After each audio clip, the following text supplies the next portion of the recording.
What's up, everybody? DJ Bucky here, Move the Sticks. And Bucky, as we look back on this draft, the 2017 draft, and look at the rosters now as they've been adjusted, pumping in some cases, 9, 10, 11 picks for these teams, trying to identify the most improved teams is a little bit of a challenge. It is a challenge because so many teams were outstanding, picking up free agents, but also going into draft and getting the guys that they need to upgrade the rosters. The league has changed in terms of the landscape based on the personnel that we've seen change hands. All right, so if we're going to name the team that's improved themselves the most following the draft, I think you got to go with the Cleveland Browns as number one on this list, because you just look at their record last year and what they accomplished on the field, and you look at all the players, all the upgrades they've made to the roster, specifically with this year's draft. You see the list of names here.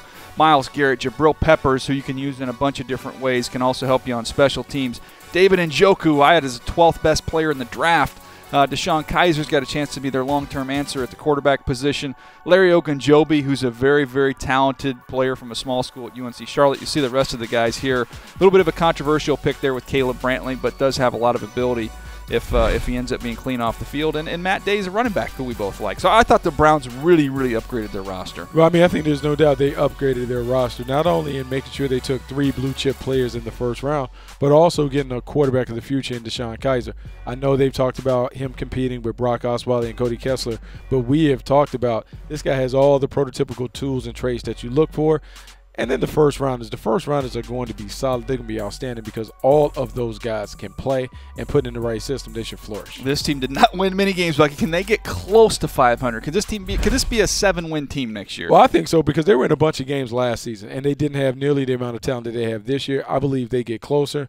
6-10, 7-9 to me is a very attainable and reasonable expectation for this team. All right, give me your team. Who do you think is the most improved? Jacksonville Jaguars. The Jacksonville Jaguars have done a great job in the offseason. They get a new coach. They get a new president. They added a bunch of new players in free agency: Calais Campbell, Barry Church, A.J. Bouye. But in the draft, I think they really crystallized and formed their identity. Leonard Fournette coming over, being the bell cow, being able to kind of set the table and the tone for that offense. As a runner, Cam Robinson coming off the board, being able to play in a physical fashion at the point of attack. We'll talk about D.D. Westbrook in the 4th round. Blair Brown, who I love in the 5th round. A big Blair Brown fan. And then they added some speed in the secondary in Jalen Myrick and a head knocker in Marquez Williams. This is a team that wanted it going to the draft being a tougher squad. I think without question they are a tougher and a better squad coming out of the draft than they were going into it. I think the receivers are going to be happy Leonard Fournette's there. Maybe people don't see that, but I think you're going to see teams have to play with an 8-man box to stop Leonard Fournette. I know they don't have the greatest offensive line, although Cam Robinson's going to plug one hole for him. But Fournette's going to scare a safety down there, and that's going to free up Allen Robinson and Allen Hurns and Marquise Lee to get down the field. I think he's going to have a big-time impact. I think all those guys can have a big-time impact, but on the real, the Jaguars' success is tied to Blake Bortles. Yeah. How Blake Bortles plays will ultimately determine if the Jaguars are finally the playoff team that many of us have been touting the past couple of years. Yeah, it seems like the last few years we've been talking about the Jacksonville Jaguars winning the draft. Now they got to find a way to win some football games. We'll see if they can get it done this fall.